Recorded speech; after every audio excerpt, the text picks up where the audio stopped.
Hello, my 12th standard warriors. Welcome to the next session of Reoptics. It's time to move to refraction, but the refraction at curved surface. And there are so many applications that you can think of when we talk about refraction on curved surfaces. And yes, we are going to also talk about lenses in today's session with me, your physics master teacher at Vedantu going live. Hi Ankit, hello Kalai, Subramaniam, hello Srinivasa. Nice to see all of you in this next lecture of Reoptics in the Pathfinder series. These are power-packed sessions to give you all the understanding that you need for, all the chapters of 12th grade. And we have the Nurture series that's for 11th standard, and you are on Enthuse, the dedicated English medium channel for all the aspirants of JEE, KVPY, BITSAT and all the other CETs. So welcome aboard. And today, what we are going to do is refraction at curved surface. We are going to see the ray diagrams. We are going to see the formulas, the magnification, and then we are going to go to lenses, how to make those images using ray diagrams as well as formulas. And yes, we are going to talk about the magnification, the one which is perpendicular to the principal axis and the one which is along the principal axis. And yes, we're going to end the class with velocity of the images due to the lenses. All of this with me, your captain, and I hope you guys are safe, sound and all excited, and show your excitement in the chat box. Hi the unknown, and Ankit is already saying the Josh is high. Sunita, I'm very good. I hope you too are good.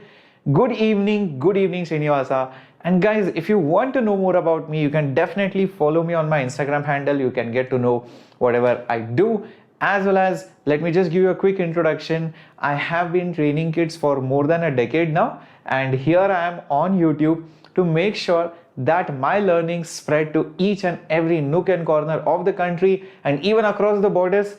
And when I wrote my JEE, I almost got full marks in physics, and that's where I developed that interest towards physics, and then I quit my corporate job, entered into teaching, and many of my students now are in the top-notch colleges of the country. So that's about me, and I hope you have already smashed the like button and also hit the subscribe button, because that's the only way you can get all the updates and all the important sessions. Hello Thabu, hello unknown, and we have two unknowns out here. Very good Kailash, very good Tamil, hello. Yes, Pushpa Raja of physics. You can just call me Pushpa. Yes, thank you so much. Yes, let's not give up, Srinivasa, and let's rock it. Yep, let's rock the JEE 2022. It's just a matter of few months, and once you are on the other side of the examination, where you are just waiting for the results, you are trying to get admission in the college, that's a very exciting phase, and you will enjoy that phase if you have studied well. Else you might not really appreciate, and you might not really have that much of joy when you are on the other side. So let's study hard for the last few months, so that when the results are out, when you are taking admission, you guys really enjoy the whole process. All right, so with me, let's start. And those of you who want to crack JEE Mains plus Advanced, let me tell you, if you want to be one of those toppers, because last year 1500 plus students just qualified JEE Advanced from Vedantu alone, we have the JEE crash course for you, and it is in English medium, and it's a 90 session power packed series, live plus recorded, as well as test series and assignments, everything inclusive. And when you use my coupon code SHHPRO, you get 50% off. It's the Republic Day sale which is going on, so go ahead, enroll yourself in the JEE crash course. Here is the first question coming up on your screen. All right, so Mohammad Rafi, how to make notes from physics. I have made a lecture on that. You can leave a comment, I'll reply to your comment. Number one. Number two, I have if you want to ask those kind of doubts, can we take it at the end, or maybe in a casual session or something like that? In fact, tomorrow I'm taking a casual interaction session, your motivation and strategy session at 11 o'clock. Because many of you are going to have holidays on the account of Republic Day. So I'll see you tomorrow as well. All right, that way you can interact. Hello Kalyani, nice to see you as well. Hi Satvik, nice to know that you're a new student. Welcome to the first class. Yes, Tabu, you can definitely. It will be helpful. The theory is the same. Can 11th students start preparing for 12th now onwards side by side? Definitely, Vaishal. In fact, it's a good time. If your 11th is over, start the preparation. All right. Okay. Let's get going. Hello, Satvik. Nice to see all of you. Nice to see all of you. Come on, come on. Let's see if you can get this question. What is the relation between the refractive indices mu1, mu2 and mu3? There was mu3 also. Just ignore that.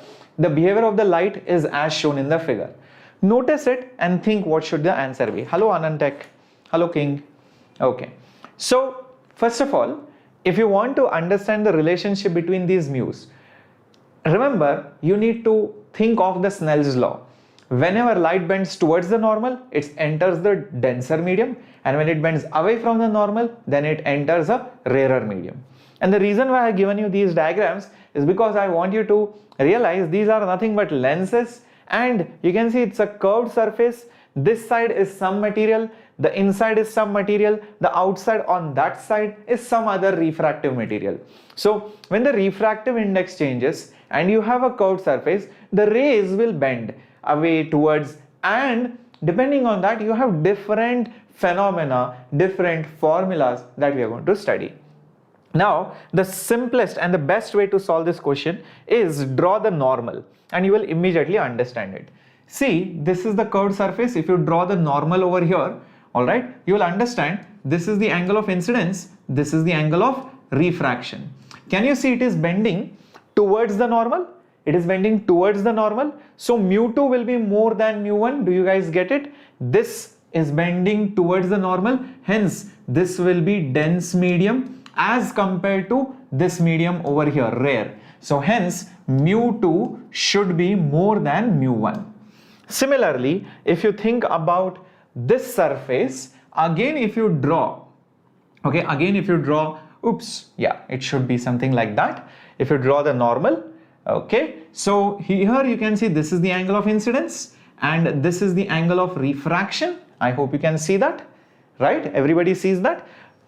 This is the angle of incidence and this is the angle of refraction. I hope you can see it, everybody.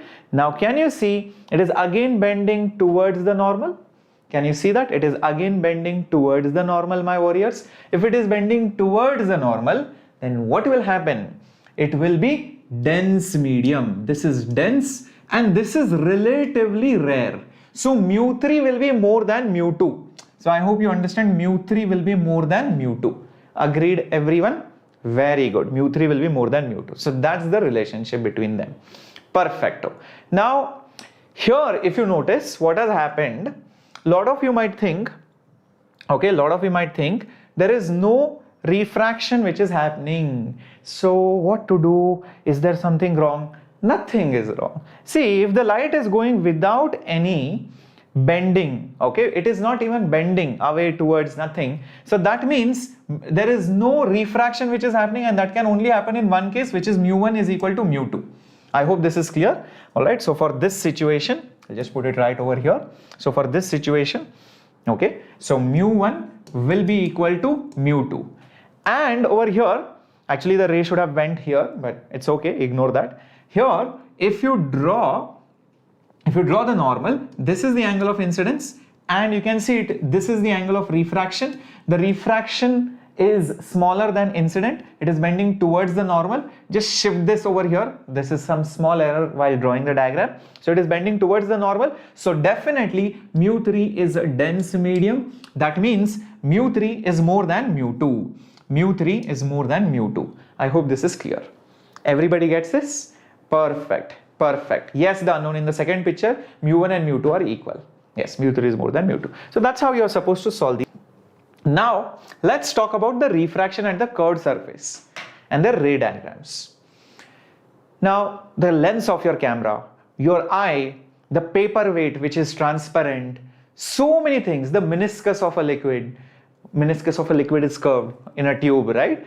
All these are good examples of curved surface which separate two different medium.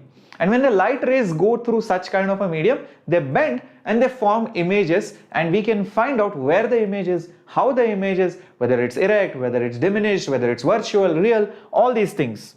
So just imagine you have let's say a tube, test tube. Okay, imagine that you have a test tube, something like this. Okay, and there is liquid in it, maybe some water or something, and the meniscus of water is something like that. And maybe there is an ant, or I don't know, something over here. So this is my object. Okay, this is my object right over here. What will happen when the rays from this object are going to travel? You are going to see at this point they are going to refract. Can you see at this point they are going to refract and they will bend. Now if this is water, this is air, this is dense, this is rare, that means from dense to rare it will bend away from the normal. So this will be the angle of incidence. So the refracted angle will be like this. Okay, the refracted angle will be something like this. I hope you guys understand that. All right, so this is the angle of incidence, that is the angle of refraction. So that way you can figure out where the image will be formed. You can draw more rays, but at every point you will see Snell's law will be obeyed. So this is the point. Okay, this is the point where Snell's law has to be followed. Sine I by sine R will be mu. This is something which has to be followed. And remember, you need at least 2 rays for what? To locate the image. Now think about this. If I tell you on what factors does the image formed depend on? On what factors does the image, the nature and position depend on? On what factors do you think it depends on? Come on, write it up in the chat box. On what all do you think? Hi Venkata, hi Funny World, welcome, join in bachalo. On what all factors do you think the image formed will depend on? Think. Yes, not just one medium but both the mediums. So it will depend on both the mediums. It will definitely depend on both the mediums. It will also depend on where the object is. Also, it will depend on one more thing. Do you see this curvature? If this curviness was different, then the rays will refract differently. Understood? So if this was not like this, maybe it was like this, maybe some other liquid surface is like this. So the manner in which the light rays will bend will also be different. So it also depends on the radius of curvature. The radius of curvature. I hope this is very, very clear. Perfecto. How to draw the normal? It's very simple, bacha. See, I'll tell you. Imagine, forget all this just for some time. Just forget this. Okay, it's very simple. I'll tell you. Imagine, okay, so this is the curved surface of the liquid. Okay, and let's say you have this as our object. Okay, and let's say I can call this as the principal axis or something like that because it is exactly symmetrical. Now you draw any ray, doesn't matter. Let's say you draw a ray like this. When it hits here, it has to obey Snell's law. That means I need to draw normal to get a rough idea. To draw the normal, simple thing, find the center of the circle, center of curvature. So the center of curvature will be somewhere here maybe. This will be the center of curvature, agreed? Now, from the center to this point, just draw a line. Just draw a line. This will obviously be the normal because the line from the center to the circumference is always perpendicular to the curved surface, perpendicular to the circle itself. That's it. That's the normal. And now you know this is nothing but your angle of incidence. And well, if you want the angle of refraction, it has to be more. So because it is going from dense to rare, so that means it has to be more. So it will go like this. So this will be the angle of refraction. I hope this is clear, bachalo. Understood, Kamal Raj? Understood, my warriors? Perfecto. Yep. So very, very easy ways. All right.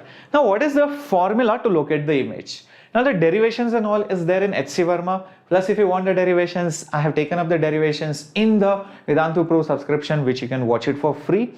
But what is important for us to know is what formula will you use in order to locate the image and what is the size of the image. So let's have a look at it. Fair enough. The derivation comes from, drawing the rays from the object and showing where they are intersecting and applying Snell's law. So that's all. So the derivation is just about Snell's law and small angle approximations. So the rays which are incident and refracted are very, very small. That's what the derivation depends on. So I'm going to mention this over here.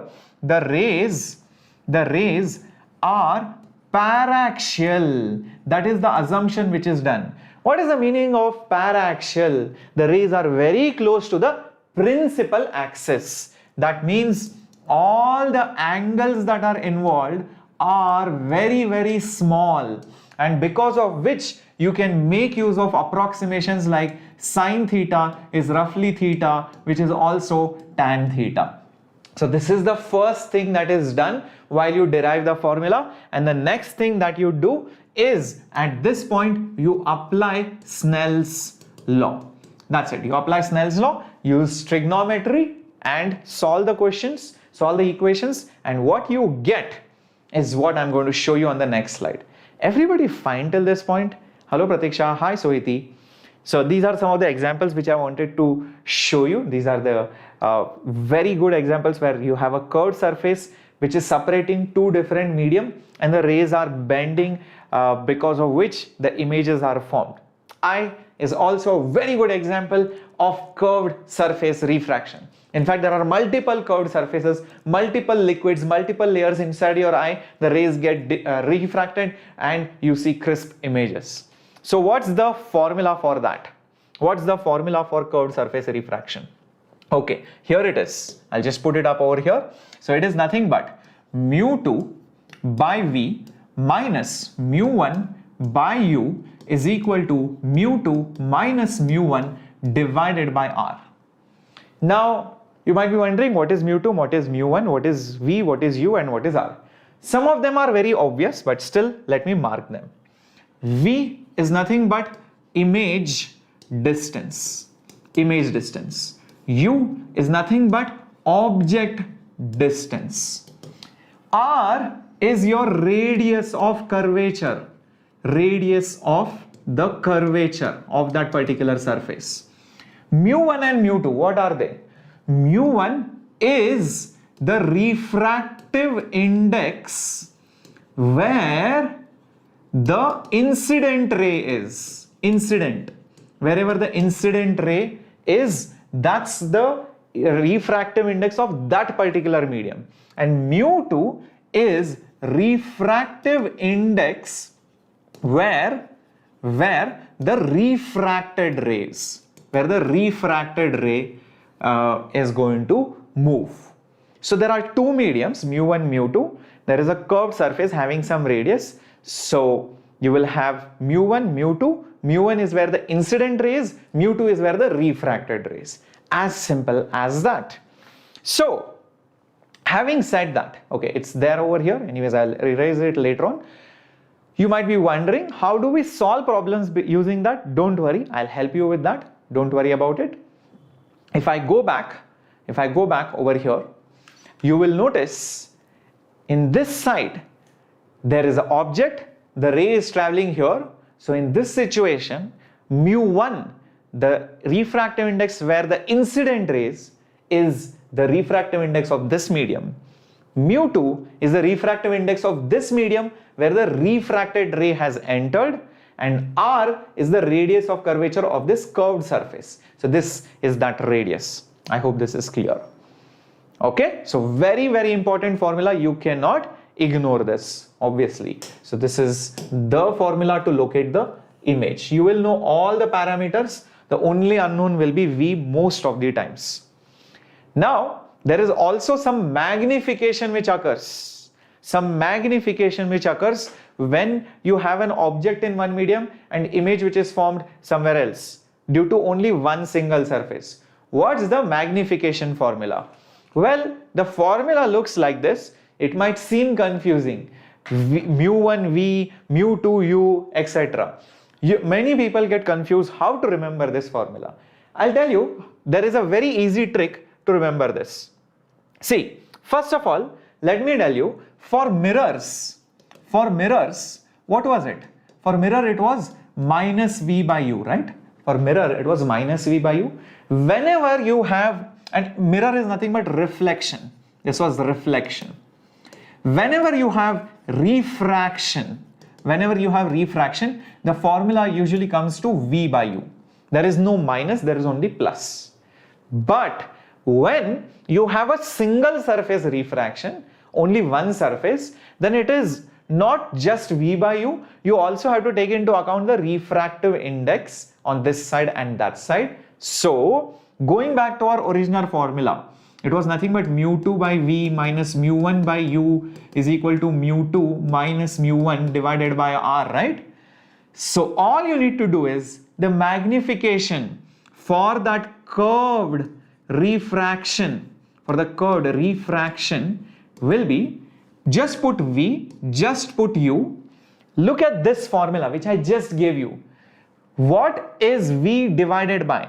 So if you think about it, v is divided by mu2. So if you want, you can take it on the top. So v is divided by mu2. What is u divided by? U is divided by mu1. So it is u by mu1. Don't you see this formula exactly boils down to this? Because mu1 will go on the top, mu2 will come over here. Now, doesn't it look simple? Hello Kalai, hi Rohan, hi Ganesh, join in Bacha Log. Thank you Unknown. All right, so Iti, yes, if you're 11th standard, maybe you can watch the other lectures. Today is 12th standard class. Understood? Isn't it simple way to remember? So it is always v by u, but when it is curved surface refraction, what you should do? Put the refractive indices. How do you put mu1 and mu2? Simple. Remember this formula, mu2 by v, mu1 by u. So v divided by mu2, v divided by mu2, u divided by mu1. Khatam. Done, done, done. Fair enough, my warriors. This is the magnification. So what is the meaning of magnification? Magnification is nothing but image height divided by object height. Image height divided by object height. Fair enough. Now let's talk about the sign convention. Very, very important. I have told you about the sign convention even before, but still I think I should repeat it in case you have joined in new, maybe you have not attended my previous lectures of ray optics.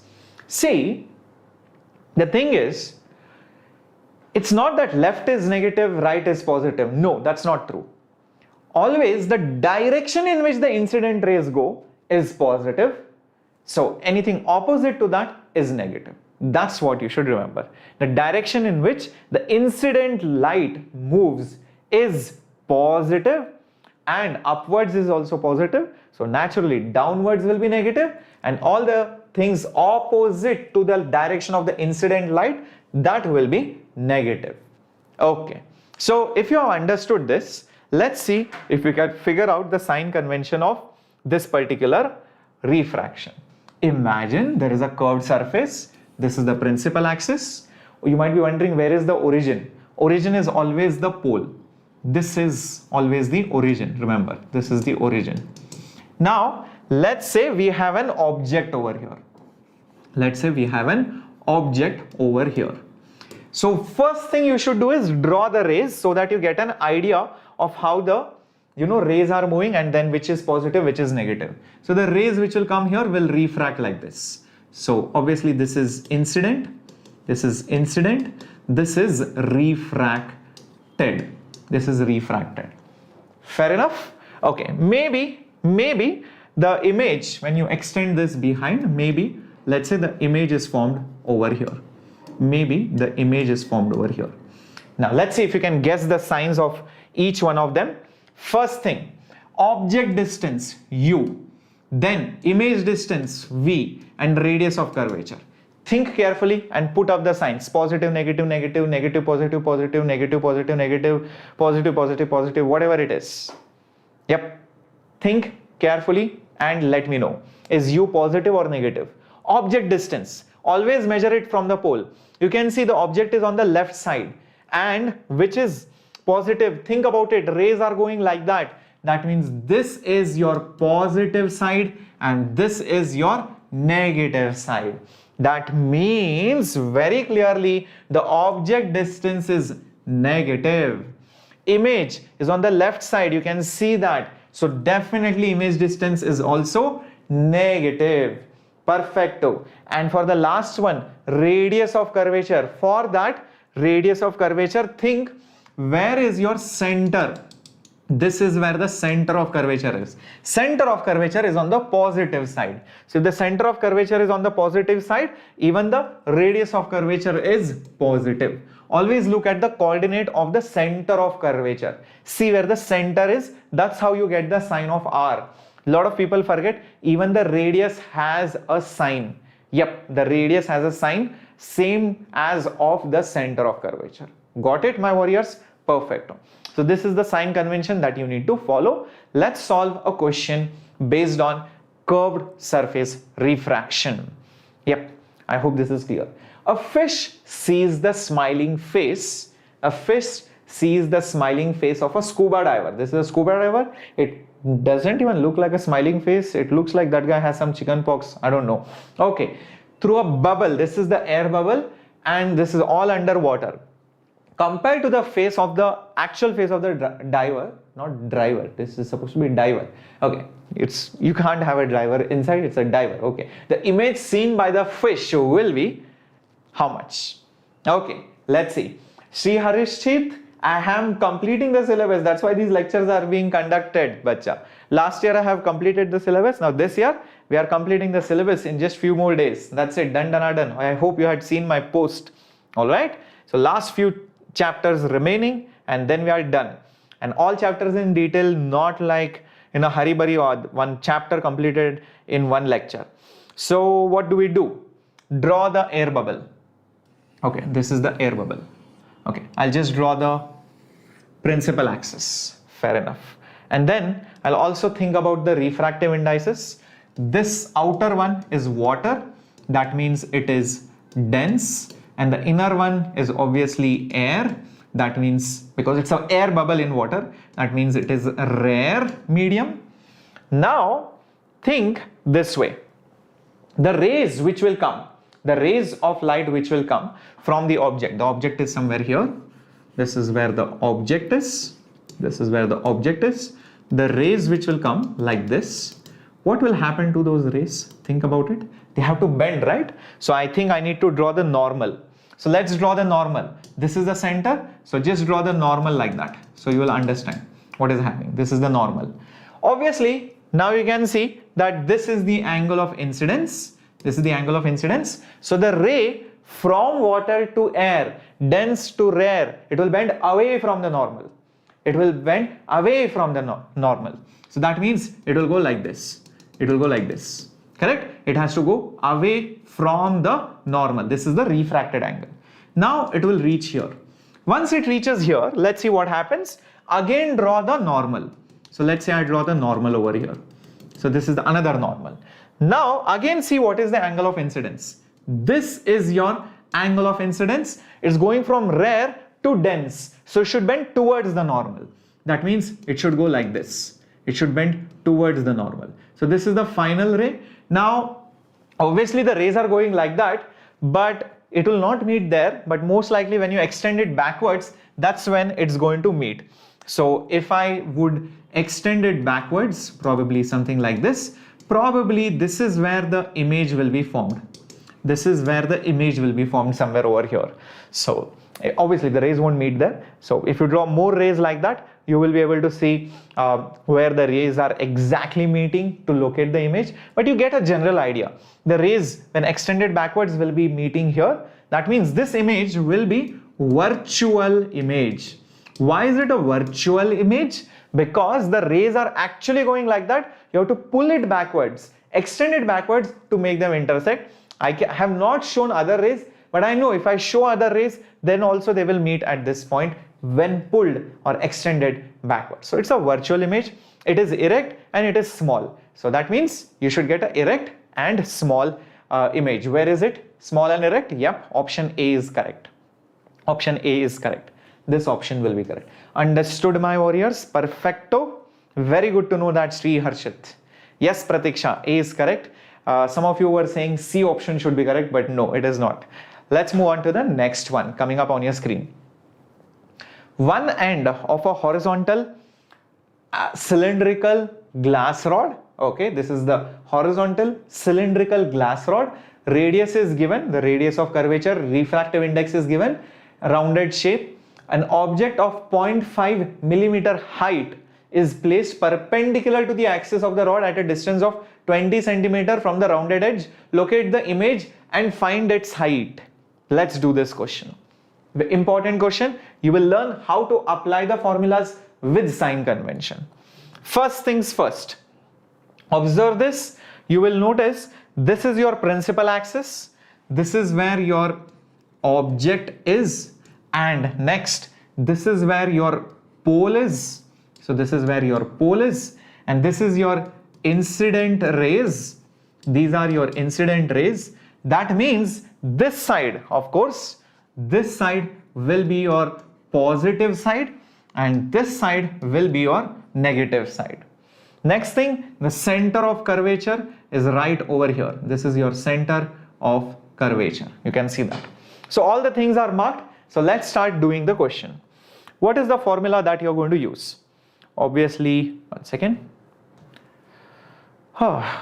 Okay, so the formula that we are going to use is mu2 by V minus mu1 by U is equal to mu2 minus mu1 divided by R. Let's start doing this step by step. Mu2 is the refractive index of the medium where the refracted ray, the ray after refraction. The ray after refraction is in glass. So this is actually your mu2. And the glass refractive index is 1.5. So I'll just put 1.5. V I do not know.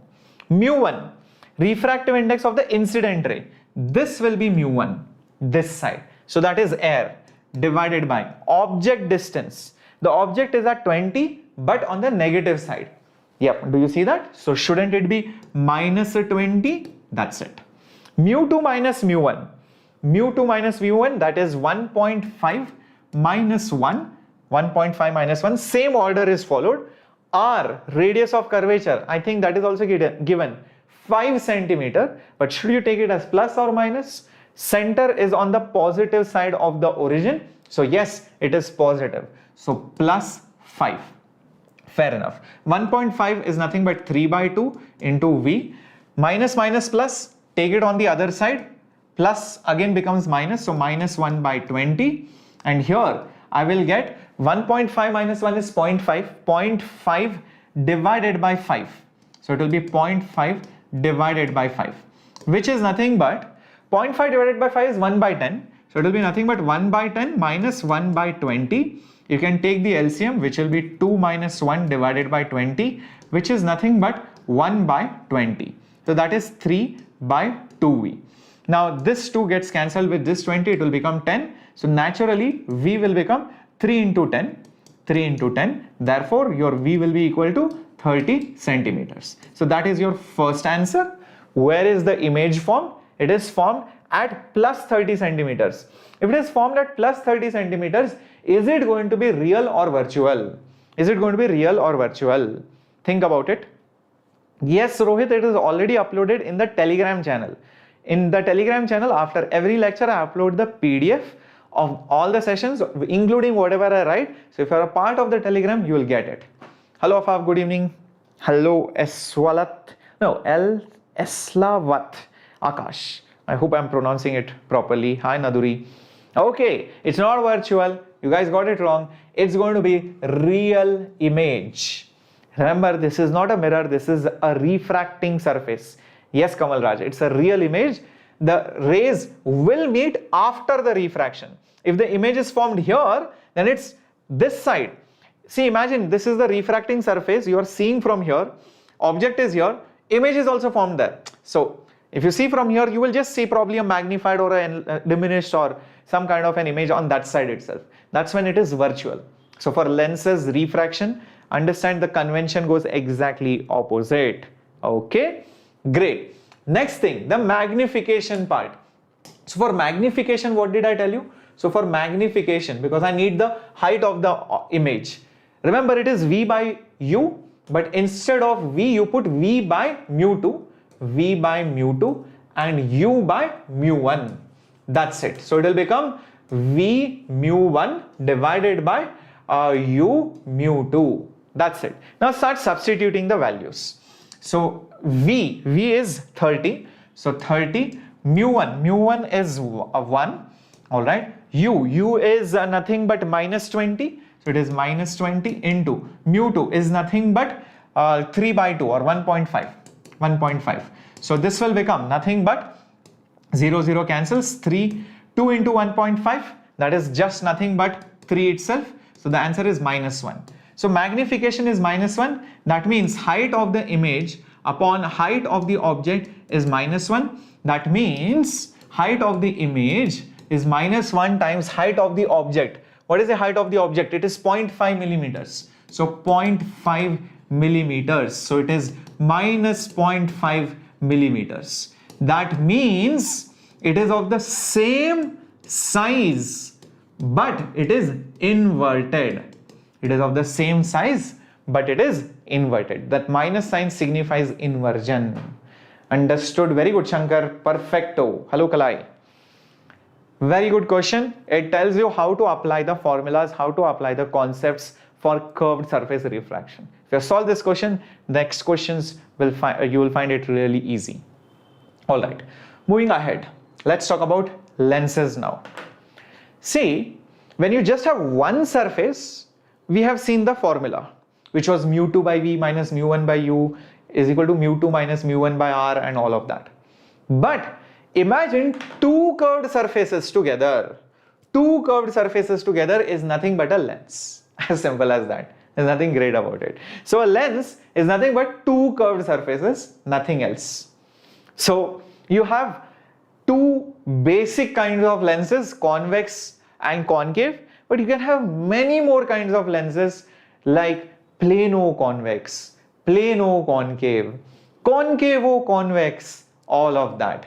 So this is concave lens where both the sides are depressed. Convex lens, there is a bulge on both the sides. Plano-convex will look something like this. This will be one plane side and you will have one bulging side. So this will be plano-convex. Similarly, you can have a plano-concave. It will look something like this. So this will be plano-concave.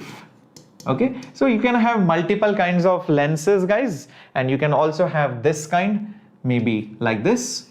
Okay, you have two curved surfaces like that. So concave, so depression and bulging out. So this will be nothing but concavo-convex. So one and the same thing. It's very simple to remember all of that. The definitions are exactly the same, but you need to be very careful about one thing, which I'm going to tell you now.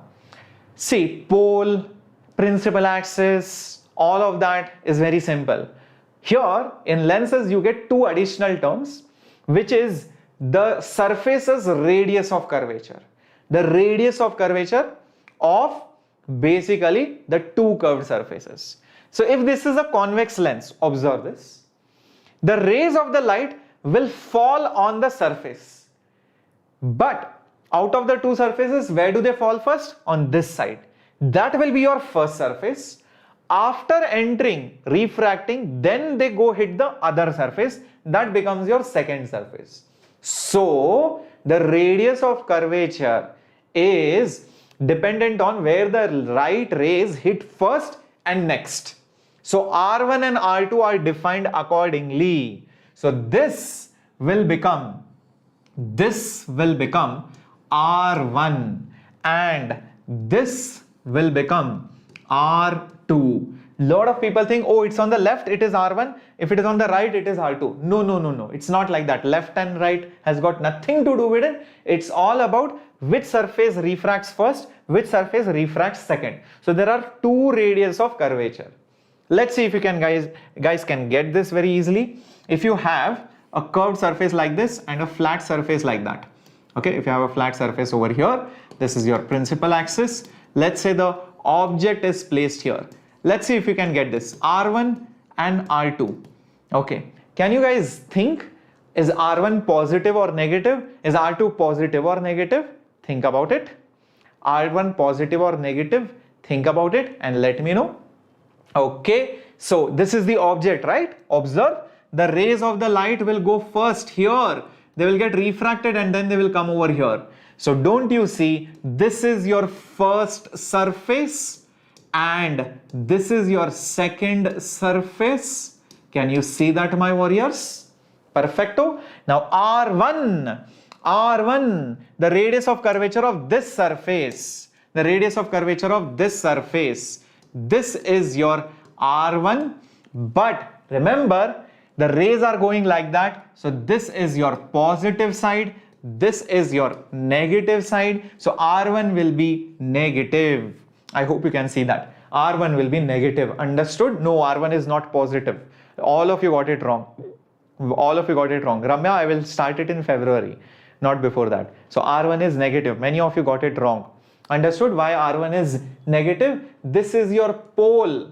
This is your pole, my warriors. This side is positive, this side is negative. So R1 is negative. Got it? Second thing, R2. Oh, it's a flat surface. What is the radius of a flat surface? It's infinity, because when you have infinite radius, the circle will almost become straight line. So R2 will become infinity. Plus or minus really doesn't matter. Very good. Understood? Got it now? Okay, how to decide R1 and R2? Perfect. Understood? Clear? Let's take one more example just so that I am convinced you have understood. Let's say you have a convexo-concave lens. Convexo-concave lens. The object is over here. The rays of the light are going to go like this, refract and come over here. First of all, think, okay, I want to find the values of R1 and R2, which one is positive, which one is negative. Think carefully. So, which one is R1? The first surface where the light rays refract. So, basically, this is your R1. This is your R1. And this will be your R2. This will be your R1 and this will be your R2. Understood? First surface, second surface. Oh, interesting. The light rays are going like that. That means this side is positive. This side is negative. So that means R1 will be positive. R2 will be positive. Both are positive. No, both are positive. Some of you said R2 is negative. No, both are positive. Understood? Got it? Why both are positive? The centers are on the right side of the poles. The centers are on the right side of the poles. Very good, Shankar. Perfecto. Understood. Looks like. Okay. Now, the next thing, the focal point. The focal point. No, Ramya, there are few more lectures. We have combination of lenses, prisms and dispersion, optical instruments. All these lectures are there. Only then ray optics is complete. All right. Now, focal point. The point where the rays appear to merge or they actually merge. For a convex lens, they actually meet. For a convex lens, they will actually meet. But for a concave lens, they will meet when extended backwards. So for a convex lens, is the focal length positive or negative? Answer it. For a convex lens, is the focal length positive or negative? The rays are going like that. They meet that side. So hence it will be positive. Positive. Unknown diffraction is a part of light waves. It's done. I have completed diffraction long time back. For a concave lens, the rays go and diverge. So you have to extend it backwards. So the focal point is on the negative side. So focal length is negative. Very good, Kamal Raj and Shankar. So you can see these experiments and you can see how the concave and convex lens behaves. Look at this. It's very interesting to see that. This is real life, videos where you take a convex lens, the rays meet from the laser light. And if you take a concave lens, you can see the rays expand, they diverge, they split apart from each other. Beautiful it is. Okay. Yes, MS Prasad, if you study even now, you can get 95 percentile, bacha. Who has told you you cannot? You can definitely. All right, moving ahead to the next one, and let's see the more important rules out here. Focus point, and yeah, I think I just mentioned about the sign convention over here. For convex lens, it will be positive, and for concave lens, it will be negative. So the focal length will be positive or it will be negative depending on whether it's a convex lens or a concave lens. Now you will also see some interesting thing happening in the next part, where the focal length of a convex lens may not always be positive. And you'll be like, sir, how? Focal length always has to be positive for a convex lens, but no, it's quite possible the focal length is in fact negative. We will have a look at it in a bit, but for now, just keep that thought in mind. Now the rules for ray diagrams. Rules for ray diagrams. See, remember the rules for concave and convex mirrors? Rays which are parallel meet at the focus, ray at the center of curvature, passes undeviated, etc. for mirrors. Same kind of rules are there for even, lenses. First rule, light rays which are parallel will pass through the focal point after refracting through the lens. Meaning, if you let's say have a lens, let's say like this, and the light rays are parallel, they obviously will have to pass through the focus. Okay, this is the first rule. If it's a concave lens, they will appear to pass from the focus when you extend it backwards. That's the first rule. The second rule is nothing but the incident light rays that are directed at the center will pass directly through it and they will not be refracted. This is a very, very interesting rule, wherein if you have, let's say, a lens like this, this is the center. This is the center of the lens. This is your principal axis. So this is your center pole, whatever you want to call it. If you have a light ray which is directed here, you will see it will neither bend that way or this way. It will pass as it is. Now the reason why this happens is because when you go close to the center of the lens, so close to the center of a thin lens, basically, if you have a thin lens, what you will see, the curvature, the surface of the lens is something like this and like this. It almost resembles a glass slab. It's like a glass slab. And do you remember what happens in a glass slab? I have told you about this in refraction at plane surface. If a light ray enters, it will just have a lateral shift. I hope you remember that. There is only a lateral shift which occurs. But if the glass slab is thin, if it's a thin lens, what will happen? There will be hardly any lateral shift, right? Lateral shift. That means there will be hardly any deviation, hardly any displacement. So hence the light rays will pass as if they are not refracted only. This is only true for thin lenses, and in JEE many of the problems are thin lenses only. Understood, my warriors? Very good. Very good. Third rule. What is our third rule? The incident light rays that pass through the focal point before hitting the lens will become parallel to the principal axis after refracting. Rule 3 and rule 1 are same, because if you just change the direction of the arrows, if you have a ray which passes through the focal point, obviously after refraction it will become parallel. This comes from the reversibility principle of light. So this is your reversibility principle on rule number 1. So if you know that, that's it. It's very, very easy. So I put up all the rules for you in the form of ray diagrams, just in case you want to revise it. So for convex, concave lens, both. Okay, so don't worry, I have put it up in printed form. So when you download the PDF, it is all available. Now at home, what I want you to do, hello Radhi, welcome. Hello Dharni, hello Regatan, welcome. Join in, all the lovely new warriors, the new army, join in. At home, I want you to try out drawing the ray diagrams for different positions. I know you have done this back in 10th grade or maybe in your school, but trust me, you never know how it can be useful in JEE Mains and even JEE Advanced and even in KVPY. Drawing ray diagrams gives you a very good understanding of how image formation works at different locations. And this simulation gives you a good idea of what happens for different positions. Look at this. This is the object. It moves from 2f. 2f is twice the focal length. This is for a convex lens. This is the virtual side. This is the real side. You can see that when the object comes from there to focal point, you will see that the image is initially real, but when you reach the focal point f, image is formed at infinity, and then between f and the lens, the image is virtual.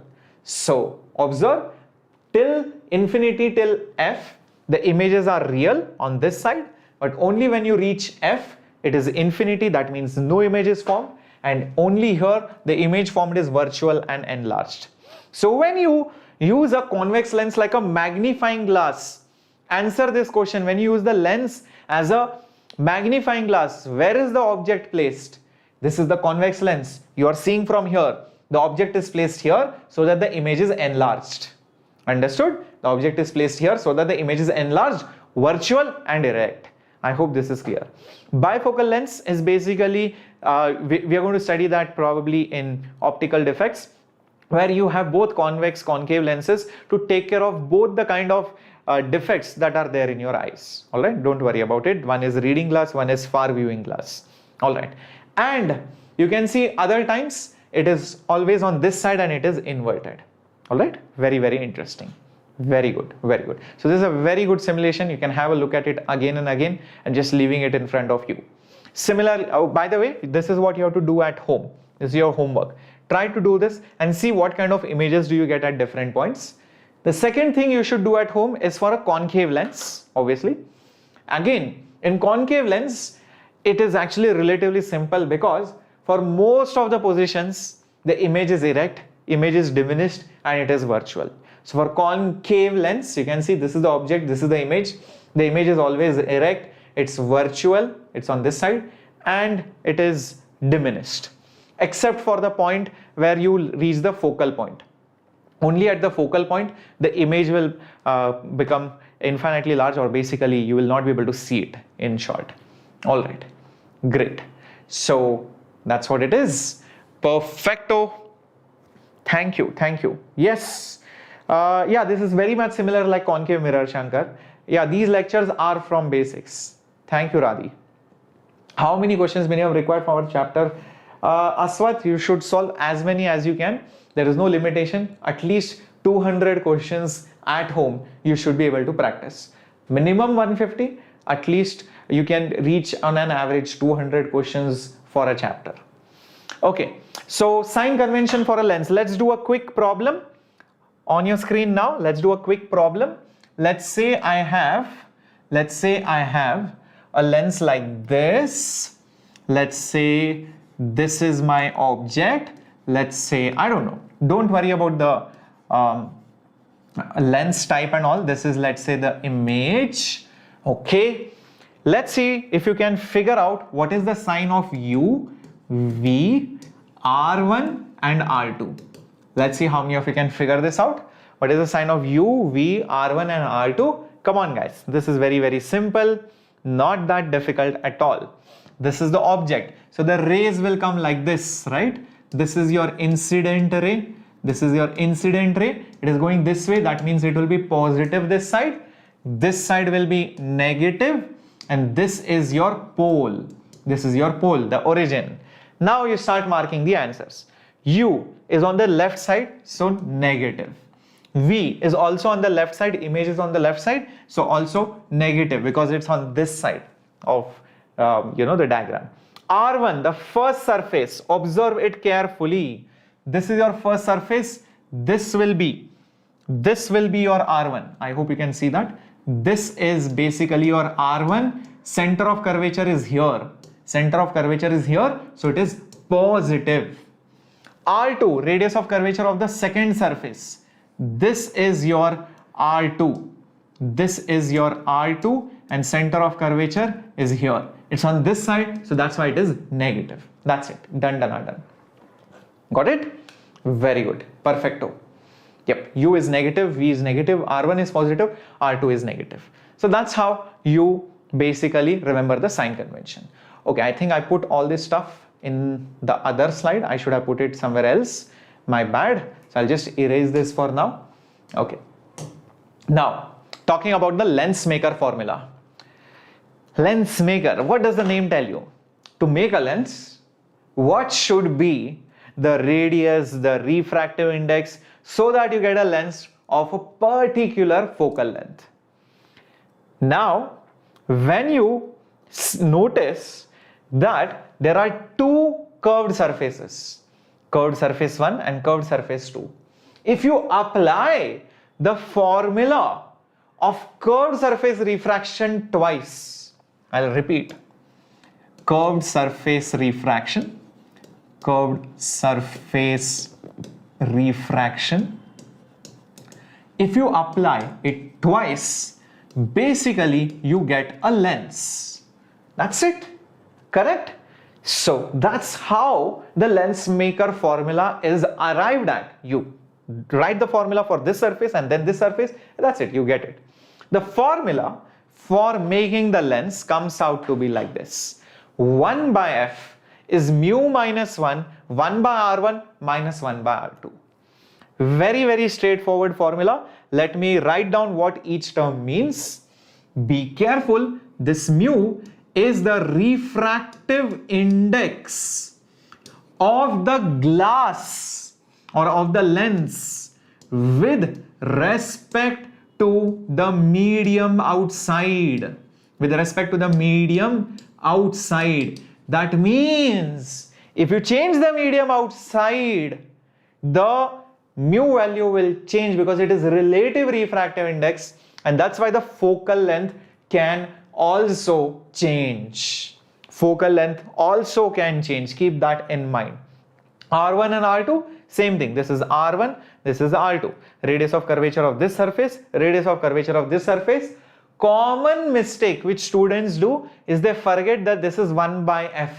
So you have to flip it to get the final answer. It's like the same mistake which many students do while finding equivalent resistances in parallel. You always forget to flip the entire equation, only then you will get the answer. That's it. Okay. So Rengatan, the signs of R1 and R2 are assigned based on the center of curvature. This is your first surface, right? Do you agree this is your R1? Do you agree this is R1 because light rays are hitting this surface first? Now, if this is R1, where is C1? Center of curvature is here. Isn't it on the positive side? That's it. R1 is positive. If you notice, this is R2. So for this surface, this is R2. Oops. This is R2. Okay. And you can see this is basically your C2. C2 is on the left side, negative side. That's it. Understood? Is that clear? Got it? And watch, Regatan, my starting initial part of the class, even the curved surface reflection, lecture number 2, where I have explained in detail how to get to the sign convention. You will understand it. Yeah. Is this a lens formula? No, this is a lens maker formula. Okay? Yeah. No, Dineshwar, he is not teaching in Vedantu. Okay, perfecto. Great, great. Yeah, let's see, Kamal Raj, what will happen if you go into water? There is a question like that in some time. Okay. Okay. How many questions are asked from this chapter? Well, at least one, sometimes even 3 questions. So that's why it is a heavyweight, very important chapter. Okay, let's have a look. A double convex lens has radius of curvature 1 meter and 2 meters. What should be the refractive index of the medium so that the focal length of the lens is 50 centimeters? So let's try to do this question. So we have a double convex lens, radius of curvature 1 meter and 2 meters. So let's try and draw this first. Radius of curvature is 1 meter and 2 meters. Now, this is the first surface. Let's say I take this one as your 1 meter and the second surface is that one. So maybe this radius is basically 2 meters. Fair enough. And refractive index is what we need to find. Focal length is 50 centimeter. And since it's a convex lens, it's clearly mentioned, this focal length must be positive. This focal length, it's on that side, it must be positive. I hope you understand that. Let's write down the Lensmaker formula and do this step by step. 1 by f is mu minus 1 into 1 by r1 minus 1 by r2. Good. F, let's convert it into meters, 50, because everything else is in meters. So no harm in converting everything in meters. So it will be nothing but 1 by 0.5 is equal to mu minus 1 r1. Look at it, r1, this is r1. Do you see it is on the positive side? So hence I will put it as 1 by plus 1 minus r2, this is r2. Do you see it is on the negative side? Left side, negative side. So minus 2. So 1 by 0.5, that's 2, is equal to mu minus 1. This will be minus minus plus. 1 plus half is 3 by 2. It's 3 by 2. So therefore mu minus 1, 2 2s are 4 divided by 3. So mu will be 1 plus 4 by 3, which is nothing but 7 by 3. 7 by 3, I don't have it, but I have it in a different form. 2 integer 1 by 3. Isn't 7 by 3 fraction 2 integers 1 by 3? 2 3s are 6, 6 plus 1, 7, right? Perfecto. Hence the correct answer is 2 integers 1 by 3. Perfecto. Do we need a screen to see a real image? No, Dineshwaran. You don't need a screen to see a real image. You can see it even without the screen. Just that it is very difficult for your eyes to focus and get a feel of that image, because you know, only when you have a screen you will see the rays meeting at that point on the screen, and you will then see that bright crisp image. There is no reference as such without the screen. So that's why having a screen makes it look very crisp, clear, without any trouble. But without the screen also image is formed, and it becomes very difficult for the eyes to function. In fact, that's how holograms work. Okay, by the way. Great. It's a mixed fraction. Okay. Let's move on now. Okay. Let's see, what do we have next? Radius of curvature of the first surface of a double convex lens is 4 times that of the other. If the focal length of the lens is 20 centimeter, then the refractive index, if it is given, the radius of curvature of the first surface. Interesting question. Dineshwaran, we are going to study microscope as a special topic later on in optical instruments. Don't worry about it. Okay, let's see, what do we have? First of all, radius of curvature of the first surface is 4 times that of the other surface. That means if this is the other surface, and if this is basically R, then what is given is that this is your first surface, which is 4R. This is your center of curvature 1. This is your center of curvature 2. C1 will be obviously positive. C2 will be negative. It's on this side, that is on that side. Good. Let's write down our Lensmaker formula and see what do we get. 1 by f is equal to mu minus 1 into 1 by r1 minus 1 by r2. Is focal length given? Is the focal length given? Yes. The focal length is 20. So everything in centimeters, so focal length is 20. Is refractive index given? Yes, the refractive index is 3 by 2. So this will be 3 by 2 minus 1. Fair enough. R1 is radius of curvature of the first surface. It is 4R, but it is positive. So just put plus 4R minus radius of curvature of the second surface. It is R, but it is on the negative side. So 1 by minus R. Is that clear, my warriors? Okay, let me just have some water. Just hold on. See if you can solve this further. And what is the answer?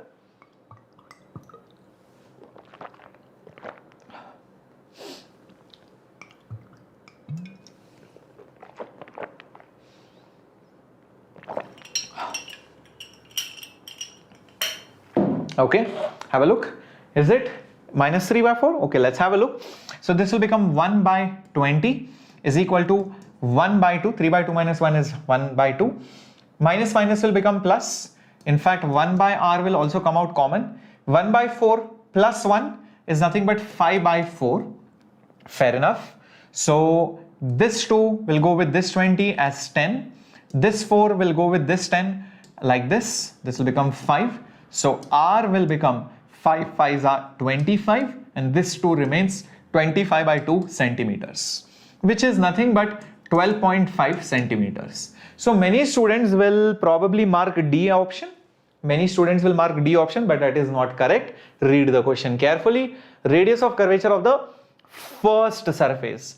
Radius of curvature of the first surface, R1 is actually 4R. So that means 4 into 25 by 2, which is nothing but 50 centimeters. So the correct answer is actually option A and not option D. Many students make that mistake. All right, got it, my warriors? So 50 centimeters is the answer. Yes, it is. Perfecto. Shall we move ahead? Let's go ahead then. Okay, let's see how many of you can solve this.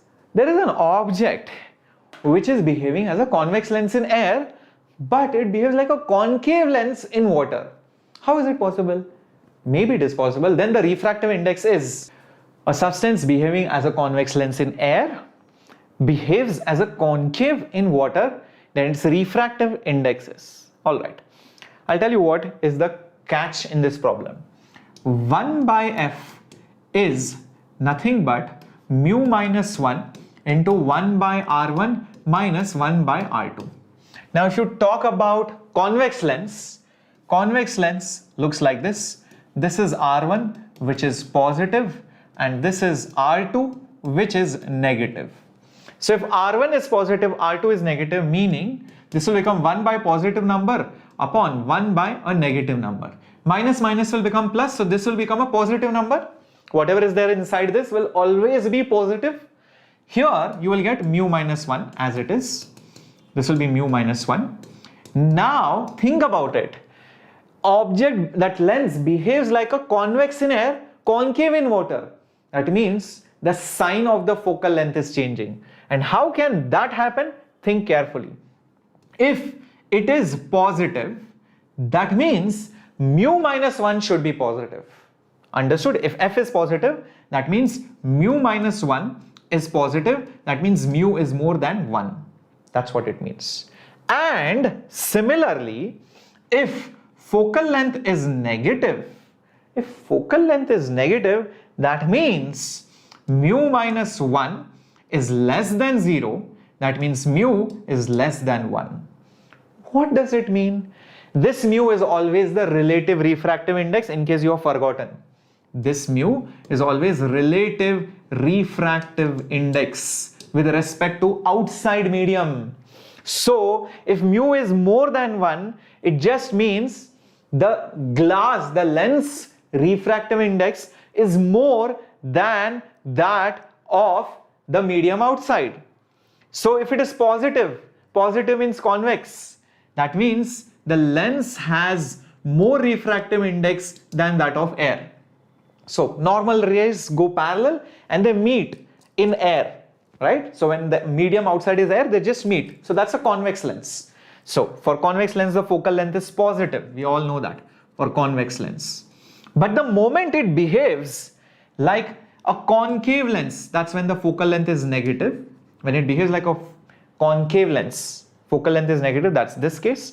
That means the refractive index of the lens is less than that of water. That's what it means. So greater than air but less than water. Is there an option like that? Yes, it is. You can see that. So what is the learning from this question? The learning from this question is a convex lens, when put in a medium whose refractive index is more than the refractive index of the lens, it will become diverging in nature. It will become diverging in nature. Did you guys get it? So convex lens, when immersed in a medium which has more refractive index than that of the lens, it will become diverging. And the same is also true for a concave lens. Concave lens. When a concave lens is usually diverging, right? Concave lens is usually diverging. When you put it in a denser medium, it will become converging. The sign changes over here. Okay, can you explain why focal length is negative? Remember, I had told you about this. If the rays meet, the focal length will be positive. If the rays diverge, then the focal length will be negative. Here F is negative, here F is positive. Does that make sense? If they actually meet, this is for convex, this is for concave. Now I hope Ranganathan, Kandan, it is clear. Dineshwaran, we have more 3 lectures for ray optics. 2 to 3 lectures. Okay, very good. Is that clear? Shall we go ahead? Remember, the entire PDF will be available to you on Telegram channel. So make sure you join it as soon as possible. Okay. The case when focal length is negative, I just told Ranganathan for concave lens, the focal length is negative. Concave lens, the focal length is negative, right? In air. But when you put it in water, then it will become positive. So for concave lens, the focal length is negative in air. Remember that, Ranganathan. Okay. Does focal length become 4 times if the lens was placed in air, was removed? That you need to calculate depending on the refractive index. You need to take the ratio, the unknown. Okay. Dineshwaran, I was born in Salem. Okay. Yeah. So that blue part, this one, this exactly, Ranganathan. That's what I'm saying.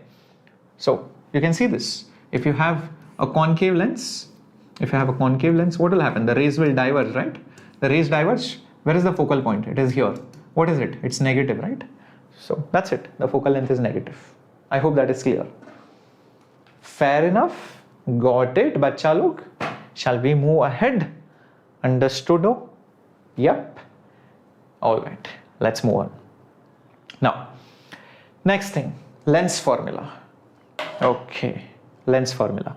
The lens formula is very, very similar to your mirror formula, just one small change. What is the change? The sign, that's all. The only change is the sign. Okay. Instead of 1 by V plus 1 by U, it is 1 by V minus 1 by U. That's it. There is no other change. So everything else remains the same. So V is the image distance, U is the object distance, F is the focal length. Remember, F has to be found using your Lensmaker formula, Lensmaker, or it will be given, or that same focal length will be given to you in the question, or you might be asked to find it out based on image and the object distance. Doesn't matter. So that's how things work. Fair enough. Now let's talk about the power of the lens. We have also seen the power of mirrors. What is the meaning of power? Power is the degree by which you can converge or diverge the rays. If you can converge it, it is positive power. If you diverge it, it is negative power. If you can converge it very quickly, very close, it has more power. If you can diverge it very quickly, it has more power. So think, does a convex lens have positive power or negative power? A convex lens, the rays converge. Converge means positive. If they converge faster, more power. For concave lens, the rays diverge, so negative power. As simple as that. So the power of the lens in general is 1 by F, but be careful about this fact that it is always in meters. Only when focal length is in meters, the power is in diopters. So if it is in centimeters, please convert it into meters. Okay. So what is the difference between lens formula and Lensmaker formula? Okay. Many students have that confusion. This lens formula gives you the relation between image distance, object distance, okay, and focal length. This is what the lens formula gives you. Lensmaker formula, if you notice, Lensmaker formula over here, that gives you the formula for the focal length based on the refractive index and the radius of curvature. It tells you the original geometry, the construction of the lens. To make the lens of certain focal length, what material, what should be the radius. It does not give you image distance and object distance. Understood? Is that clear? Okay. Sir, in reflection you said power and focal length are opposite in sign. Yes, Shankar. In reflection it is opposite in sign, but in lenses it is of same sign. Let me put it over here. Yes, you can see there is no minus. There is no minus in this case. Why there is no minus? Because notice one thing. If you have a convex lens, the rays will actually meet at a point. The focal length is positive. Power is also positive. Correct? But if you have a concave lens, then the rays will diverge. So focal length is negative. Focal length is negative and power is also negative. So there is no need of minus to convert it. But in mirrors, focal length and power had opposite signs. That's the reason why you put a minus sign over here. Got it? So only in mirrors, the signs are opposite. Every formula that you have studied is the same. There is no change in the formula. All the formulas are the same. Let's solve a question. I hope Kamal Raj, you have understood what's the difference between lens formula and Lensmaker formula. Here is the question. The radius of curvature of convex surface of a thin plano-convex lens is 15 centimeter. Refractive index is also given. What do you think is the power of the lens? Let's see how many of you can do this. Try to start solving this question. So what do we have? It's a plano-convex lens. Let's see if I have the plano-convex lens diagram. Okay, perfect. I have a plano-convex lens. 15 centimeter refractive index is given, the power of the lens. So this is my lens and you can see this is my first surface. So I think R1 will be infinity because it is a plane surface. Cool. This is the second surface. You can see this is my other radius of curvature. R2 will be, check it out, it is 15 centimeter, but it is on this side. It is on the negative side. This is the positive side. So this will be minus 15. So R1, R2 is known. Now power, in order to find the power, I think we need the focal length. So the focal length is given by Lensmaker formula. So 1 by f will be mu minus 1 into 1 by R1 minus 1 by R2. Let's start substituting. Mu, what is mu? Mu is 1.6. So 1.6 minus 1, 1 by R1. 1 by R1 means 1 by infinity minus 1 by R2. R2 is minus 15. So 1.6 minus 1, that's 0.6 of course. And minus minus will become plus. 1 by infinity, 1 by a very large number is 0. So that is actually 0. Think about it. So it will be 0 plus 1 by 15, but this is in centimeters. So this is 1 by f, which will come out to be 0.6 divided by 15. But this is in centimeters. Remember, to find power, you need to have focal length in meters.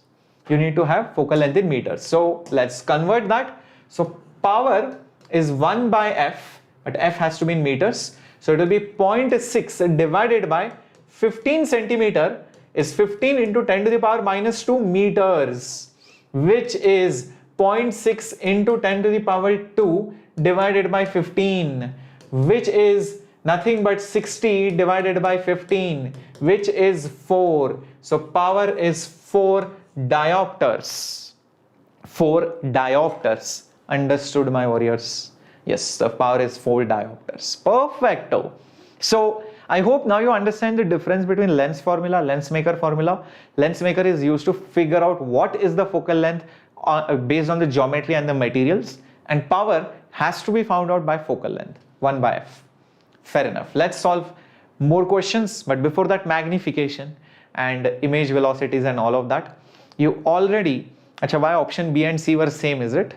Oh, probably mistake. I'll change it later on in the PDF. That's a printing mistake, I suppose. But anyways, B and C, both of them were wrong, so we should not bother about it also. Okay, so remember magnification, when we were talking about mirrors, it was V by U, but with a minus sign. So normally for mirrors, the magnification which occurs, which is nothing but the height of the image upon height of the object, it was minus V by U, but in lens there is no minus, it is just plus V by U. Okay, so this is the formula for magnification, the height of the image upon height of the object. Remember, if the magnification's value is more than 1, then it is magnified. Then it is magnified, it is enlarged. If the modulus is 1, it's of the same size. I have told you this. And if the magnification's value is less than 1, then it is diminished. Then it is diminished. It's of smaller size. Value wise, without the mod, if m is more than 0, then it is erect, and if m is less than 0, then it is inverted. That's how the signs and the values work. I have told you about the same thing back in mirrors, but just a simple repetition and revision for all of you. Very good.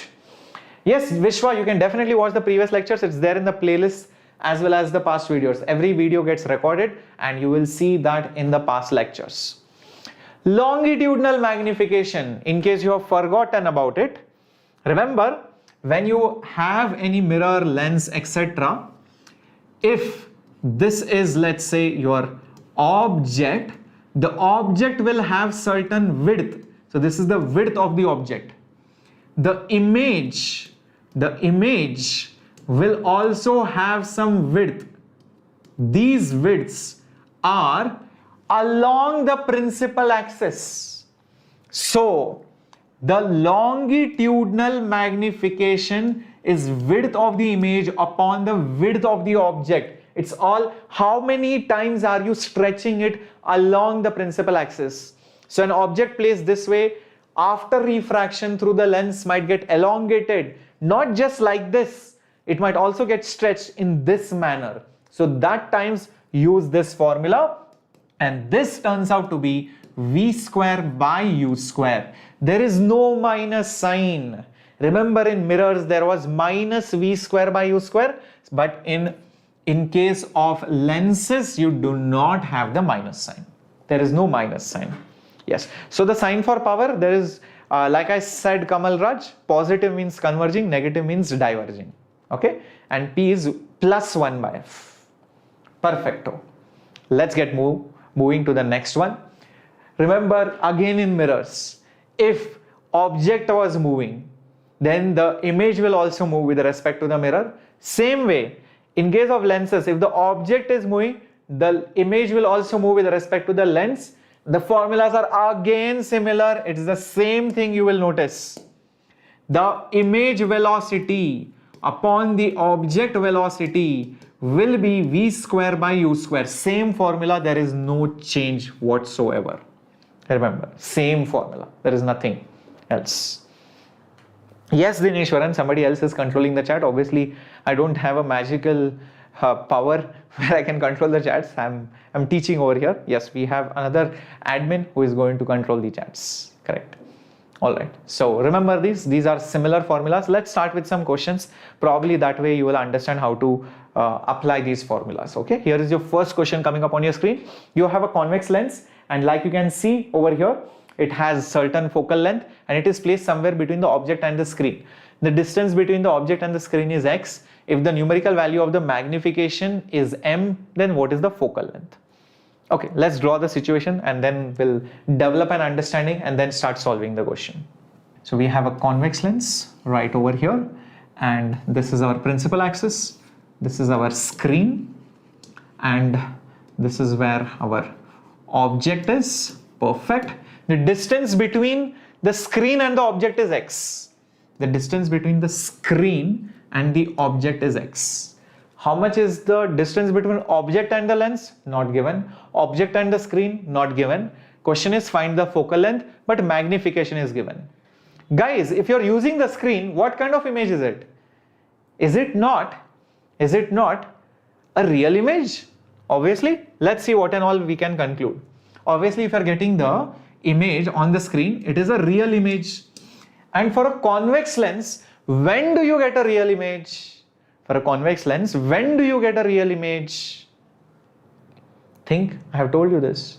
When your object is beyond the focal point till infinity and that image is real, that means it will also be inverted.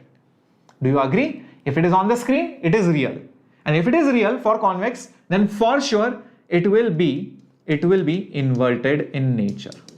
So for sure the image is like this. This is how the image is going to look like. Perfect. Great. Now the numerical value of the magnification is m. Numerical. And remember, I have told you magnification was image distance by object distance. Understand, since magnification value wise is m, sign wise is not m, because it is inverted, the magnification is actually minus m. Are you guys able to understand this? Let me know in the chat box if you guys got this particular concept. Okay, perfecto. Now, next thing. What is the image distance and what is the object distance? Let's just assume this distance as d. Naturally, this distance will be x minus d. X minus d. If I ask you what is the object distance, do not say as d. D is the length, but with convention it is minus d. And if I ask you what is image distance, it is on that side, so it is plus x minus d. See if you guys follow these rules, these signs. D is the physical distance, 3 centimeters, 5 centimeters, 10 centimeters. But with when I say object distance, it has to come with signs. So it is minus d and plus x minus d. Everybody clear till this point? Perfecto. Let's put that up over here and see what do we get. So image distance is x minus d, object distance is minus d, minus and minus becomes plus, so plus md is x minus d. The assumed variable was d. I do not know the value of d, so let's try to find d from this equation. So what will I get? md plus d is equal to x. So basically d common will be equal to x divided by m plus 1. So that's the value of d that I have obtained. But I don't want the value of d, I want the value of the focal length. Acha, let's find that out as well. But before that, a small thing I will do. I know the value of u now. U is minus d. So therefore u will be nothing but minus d. That means minus of x divided by m plus 1. And v will be x minus d. That means x minus, look at this, x upon m plus 1.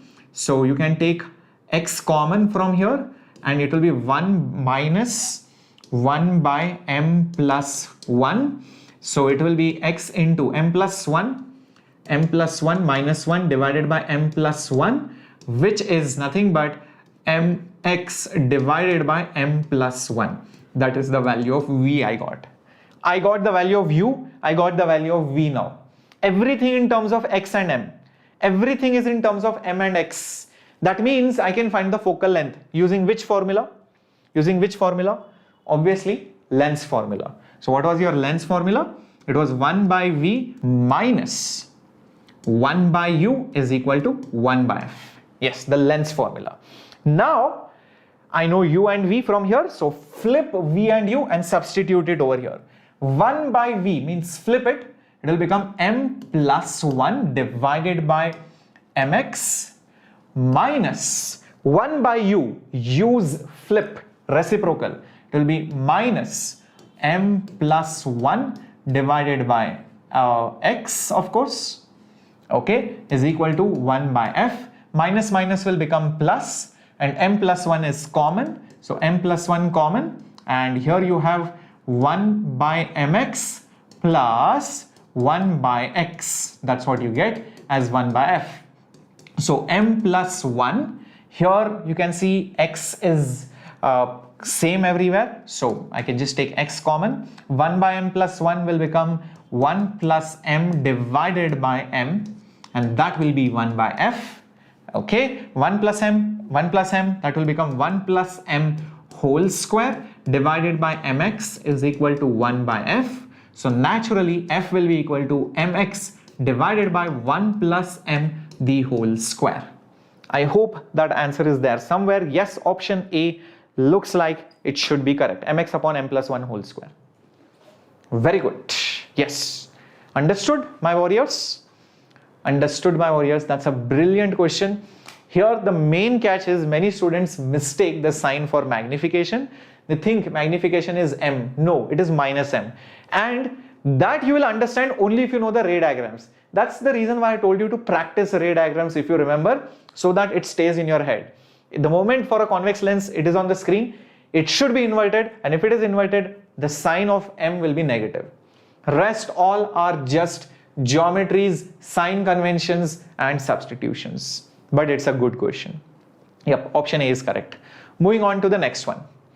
It's a brilliant question coming up on your screen. Let's see how many of you can solve this. Here it is. We have a point object. It is kept at the focus of a convex lens. At the focus of the convex lens. The lens starts moving towards the right with a constant velocity. The image will. Wow, brilliant question. Let's see what should happen. First of all, the object is at the focus. When the object is at the focus, let's see what happens. Okay. When U is near the focus, okay, when U is close to the focus, this is a convex lens, keep that in mind. What do you think the image distance will be? Where will the image be formed? Object is at the focus. Where is the image formed? Infinity, right? V is infinity. Very good. Now, if I ask you, what will be the image velocity upon the object velocity be? Interesting question. Let's try to figure this out. Well, it is, remember, v square by u square. It's v square by u square. Therefore, can I not say image velocity will be object velocity into v square by u square? But when I write these equations, remember this image and object velocities always have to be measured with respect to the lens. Let's rewrite it. Let's rewrite it so that you get it.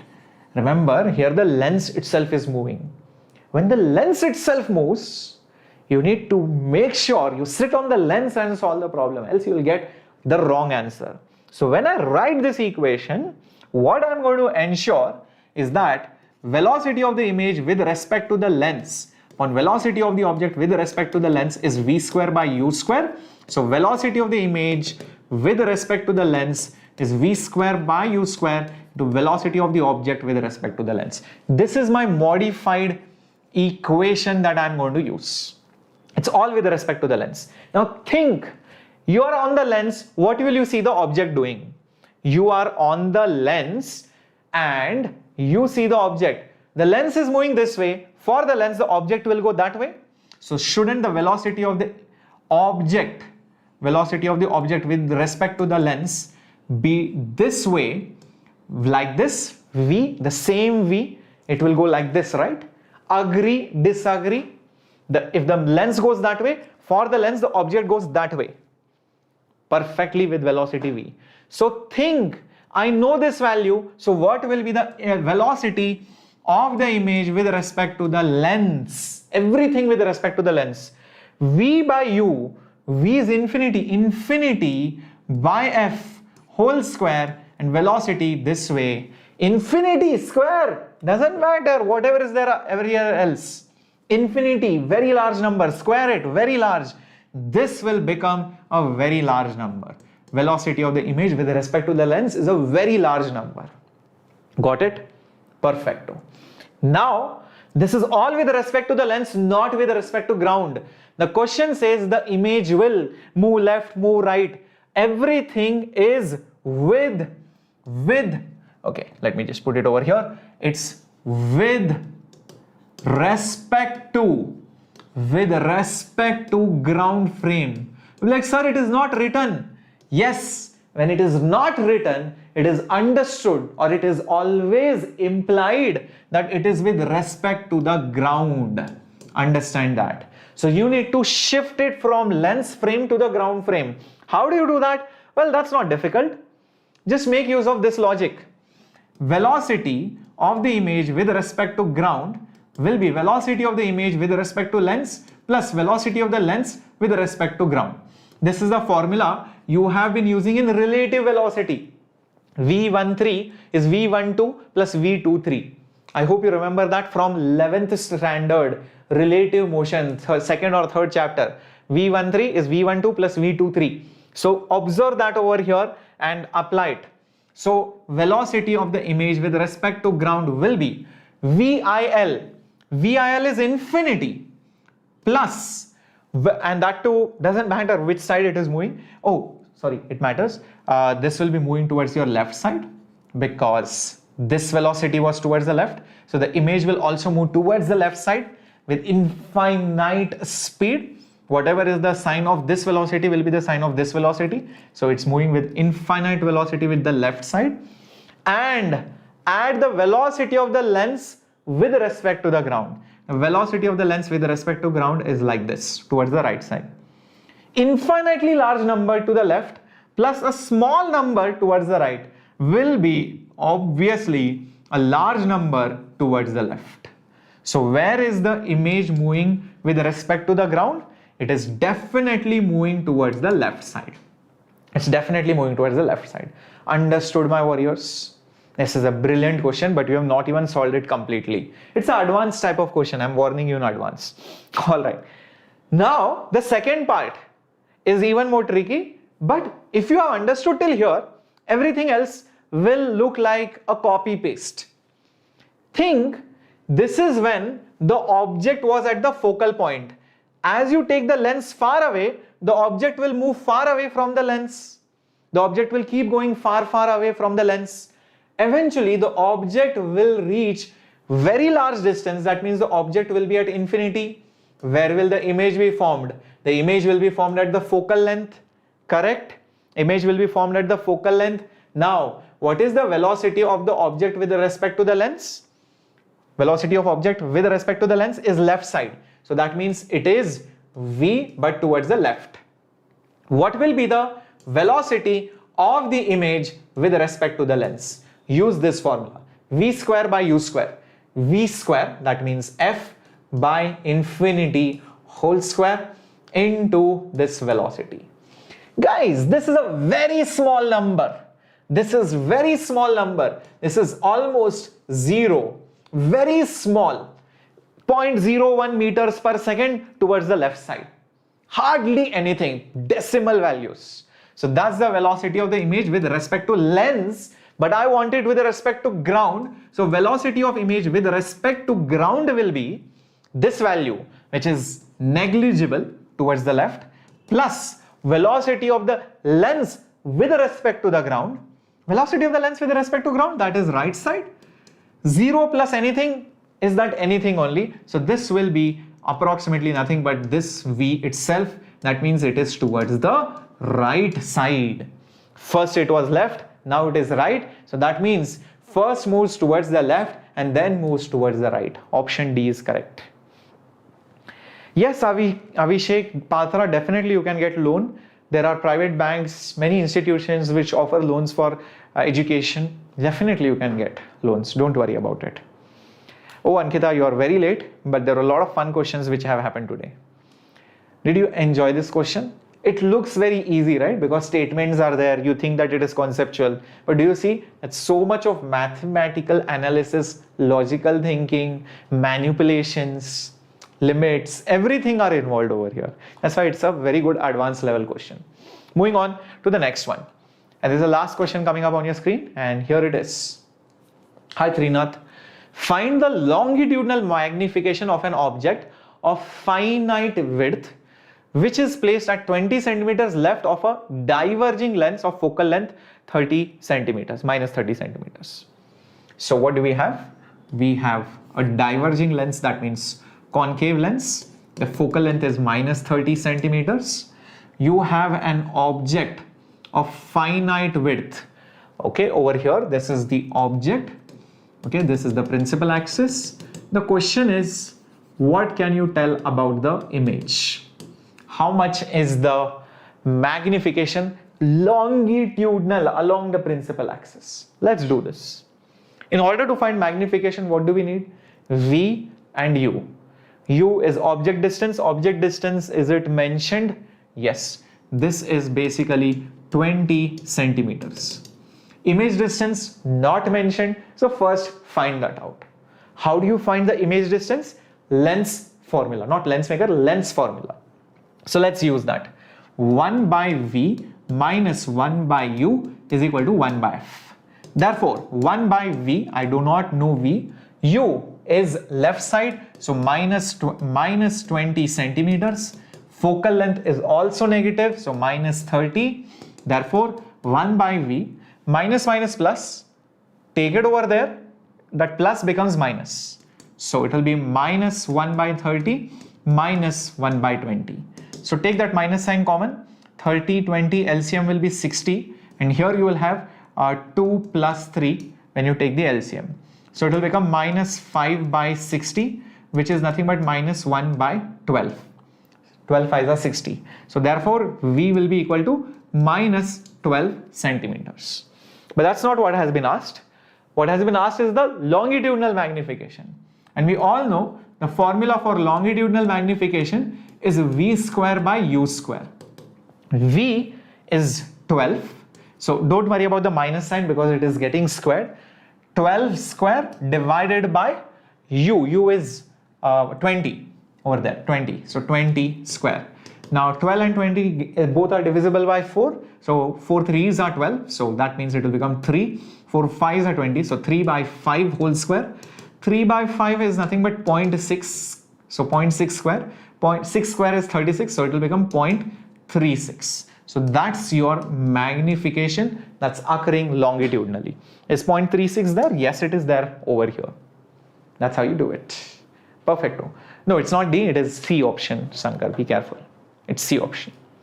Perfect. So that's how you solve this. Now, some questions have kept it for homework, obviously, like every time. Please post the answers in the comment section. I'll definitely have a look at it. And many students have been posting the answers. Let's also appreciate all the students who have solved the questions. So this is your third question. This is your, okay, so this is your first question. This is your second question. Okay, you can take screen grabs, screenshots. You can pause it and you can then take it. This is your third question, obviously. And then this is your fourth question coming up on your screen. Post it up in the chat box. And remember, for all those 12th standard students who want to revise entire 11th, 12th standard syllabus with guided lecture strategies, and you want test series, and you want assignments, additional problem solving, and you want complete mentorship till the last attempt in English medium, then go ahead, check out the crash course where you don't even have to travel anywhere. And the best part is you can compare your ranks with the actual All India ranks so that you can boost your performance. So this crash course is now at a sale. So usual price 20,000, discounted price 10,000. Usual discount you get of 1,000 rupees. So usually you get this course, at offer times at 9,000. But on account of Republic Day offer, you get the course for 8,000 rupees. That means 2,000 rupees off. So if you are wondering where you can join this course, I'll just show this to you over here. So if you're watching this video right now, what you need to do is basically go to the description box below over here. You can see the JEE crash course. Click on this link and just select your target exam. Your target exam is JEE 2022 crash course. Just select it. You can see you'll also get my sessions as well. I'll be coming up. Make sure you choose 24th Jan. But in case you want to end the syllabus early, then you can select 17 Jan as well. Both batches are same. And you get all these things like I told you, on India level test series, doubt solving in the class, outside the class. All questions will get answered right from morning till night. So you don't have to search on the Google and all of that. You can see 50% offer is there. Click on buy now, enter your details, and then you're sorted. If you want to watch my previous lectures, then it's all there over here. So let me just show it to you. Oops, where did we go? My bad. Okay, so if you go to playlists right over here. Okay, if you go to playlists, you will see all my previous videos. Pathfinder is for 12th standard. Here you have KVPY preparation. This is for 11th standard. So if you want to watch my previous lectures, you can just click on this Pathfinder 12th Physics. There you go. The entire playlist will get opened. Just click on this. Get rid of this now. And you can see right from term 1 syllabus till now, whatever I have taught. So the last lectures are also there. You can quickly revise. And if you go to the previous lecture right over here, you can see comments of all the students who have written down all the homework answers, or even all those lovely words that you have for us. Thank you so much, Gokulnath, Sham, Vaishal. Thank you, Siva. Thank you, Yuki. I need to give you all likes and hearts. And color is also perfect, says Ankit. Ankit also solving the homework. Thank you so much, my lovely warriors. It means a lot when you solve the homework. It shows your dedication. It shows your enthusiasm. It shows your love. And it shows that you are, targeting JEE very, very sincerely. Thank you so much. Put up the answers of the homework questions after the session ends. Take care. Have a great time. See you. Bye-bye. Hasta la vista.